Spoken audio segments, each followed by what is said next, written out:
In this video, I'll be going over my 10 tips for new Dungeon Masters. If you've only ran a few games and you're not feeling super confident, or if you're scouring the internet right now in preparation for your game that starts in a few days, you're in the right place.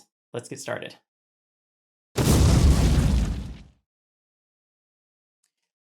Starting us off with tip number one, and this isn't just tip number one, but this is my number one tip for not just new Dungeon Masters, but any Dungeon Master. And that is D&D is for fun. You are playing for fun. You don't need to have read all of the books. You don't need to know all the rules like the back of your hand. You just need to have fun. I am giving you permission. If you are sitting there nervous, hesitant to start your own campaign with your friends because you don't think you're ready, I'm giving you permission to go ahead and start. Some of the most fun I have ever had while playing was while figuring out the game.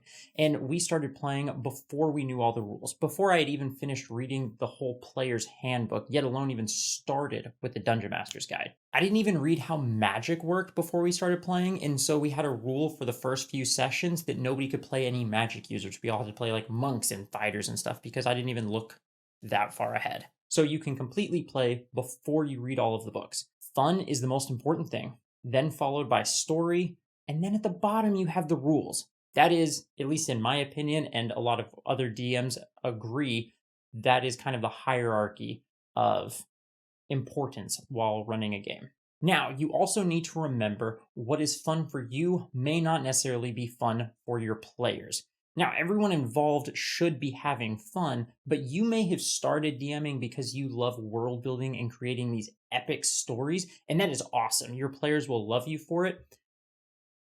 But the players care most about their characters and their experiences. They don't want to sit there and listen to you tell this long story about your world or have to read a novel that you wrote on it. Let them discover it at their own pace and they'll appreciate it so much more. Tip number 2 is read the books. Now, I know what you're thinking. You just said you don't need to read the books to start, and that is completely true. You don't need to read the books in order to start playing, but you should try to get better while playing. You should try to read the books at some point. The books have a lot of important information, and some of it's kind of hard to get figured out on your own.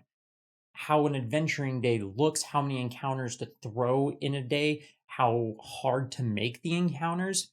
There's some calculators to help you figure this out, but you need to understand how an adventure and everything should play out. I highly recommend starting with a pre-made adventure. If you're not going to start with a pre-made adventure, at least read through a pre-made adventure and read through the Dungeon Master's Guide so you can really understand how to frame not just your story, but your adventures. Another thing is before you start homebrewing or change the rules, you need to read the books and understand the rules first. I recommend at least experiencing the rules before changing them.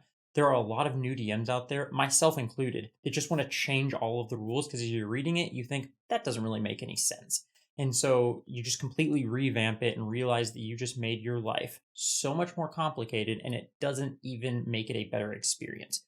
Once you've encountered a rule that you don't like and everyone agrees, yeah, that kind of sucks. That rule makes no sense. Feel free to change it at that point. But wait until it becomes an issue before you fix it. For example, a rule that I don't really like is the Sentinel feat. When you hit someone with an opportunity attack, their movement speed drops to 0. It's basically just how it works. So you might have a barbarian that's fighting an ancient red dragon that is massive. The dragon decides it wants to go for the spellcaster, and as it tries to walk away to go hit the spellcaster, the barbarian hits it with an attack of opportunity, and it can't move. It makes no sense. When you encounter a rule like this, it's okay to change it. Maybe you say the Sentinel feat doesn't work against creatures that are 2 sizes larger than you and greater. If that makes sense to you and your players are okay with it, change that rule. I changed it in my group. Rule number 3 is practice. This kind of goes into the just getting better over time. You don't need to have all of these skills up front, but it helps so much if you practice them. Skills that you should practice would be voices. I used to practice voices while I was sitting in my car on my way to and from work. My voices are still pretty bad, but try to at least get them to where they're consistent because it helps pull your players in and then realize who's talking when you can do different voices. Another thing is work on your storytelling, your narration, and your descriptions. The descriptions were a really hard one for me at first. If you have a friend willing to help you, a great way to practice your descriptions is just pull up random pictures or people, places, and describe the picture to them, and then show it to them and get their opinion on what they thought you were describing or how different it was than what they were picturing. And this will help you kind of work on getting more accurate descriptions and really helping pull your players in. Tip number 4 is try to say yes. As I said before, it's all about fun, and your characters will want to do cool things and feel cool. Sometimes it will feel like it might be breaking the rules a little bit, but it's okay. Try to say yes. There's the yes and where you can add on to it, or the yes but. Yes, you can do that, but consequences. That is completely fine. And I just encourage you to try to say yes as much as possible with your players. Saying no is okay, but tip number 5 is ask how. Sometimes your players will ask to do crazy things, and if you ask them how they want to do it, you might not even have to say no. They might just kind of pull that request back, realizing that it's ridiculous. Or they might come up with an awesome way that it would work. Going back to that earlier example with the Sentinel Feet and the Ancient Red Dragon, maybe your player asks, hey, can this stop him? I really want to stop the dragon. And you might ask how, and he'll say, how about I taunt him or I intimidate him when I make the attack? And I'm a really big fan of letting the dice decide. I don't really like arbitrarily saying yes or no to things. And so in that instance, I might say, yeah, go ahead and roll intimidation versus the dragon's wisdom save. Your players will really appreciate it if you ask how before just shutting them down. Tip number 6 is prepping. There's a quote that I've been hearing a lot lately, and it completely applies to this. It's from Benjamin Franklin, and it says, if you fail to plan, you are planning to fail. And you might be thinking, but I got on Reddit or Facebook, and there's all these DMs that talk about how they don't prep at all. They've probably been playing for a lot longer than you and can play without having to prep, or their sessions are pretty boring.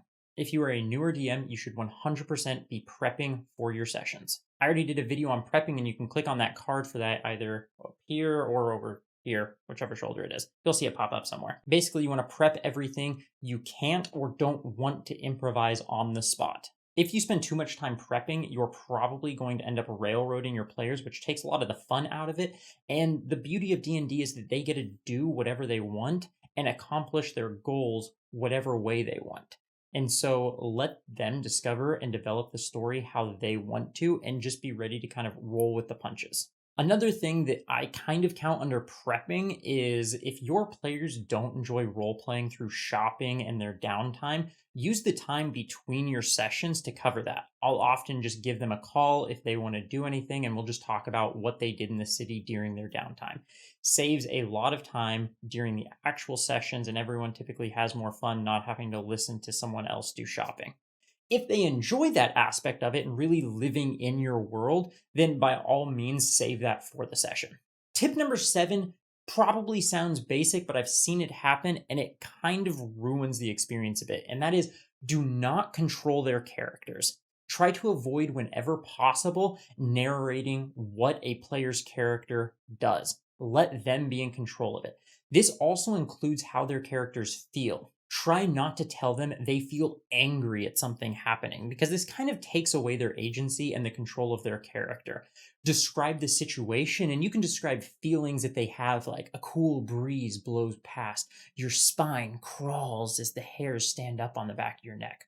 That is all fine, but don't tell them that they feel scared or they feel angry at someone. Let them be in control of their emotions. I try to avoid, whenever possible, controlling my players' characters. Tip number 8 is another one that's kind of obvious, but I think important to touch on, and that is the DM is not a player. You're the only one at the table whose job it is to lose, in that you want your monsters to be dying, you want to be losing the fights. You're controlling the bad guys while also rooting for the players. It's a weird situation to be in, but that's the burden that you pick up by being the dungeon master. You are also responsible for running the game. This means at the table, you are in charge. You might have your older brothers or your dad at the table. Does not matter. You're responsible for everyone's time. If you have 3 hours to play and you guys end up spending an hour talking about random personal stuff, that's on you as the dungeon master for letting that happen. Step up and control the games. Tip number 9, and this is particularly advice for newer players, but it is okay to be basic. If you want to play an elven ranger that shoots a bow and arrow, that is completely fine. If you want to play a human fighter, whatever it is, if as a DM, if you want to play a basic classic story with minor twists, that is totally fine. When you are learning the game, you can be as basic as you want. You have my permission to be basic. If it's your first game, you don't need one of your players to play a sentient hat controlling a mannequin that's wearing the hat, because that is just a lot to handle for your first time playing. Don't get me wrong, it's a cool character concept, but it's also okay to just play something standard.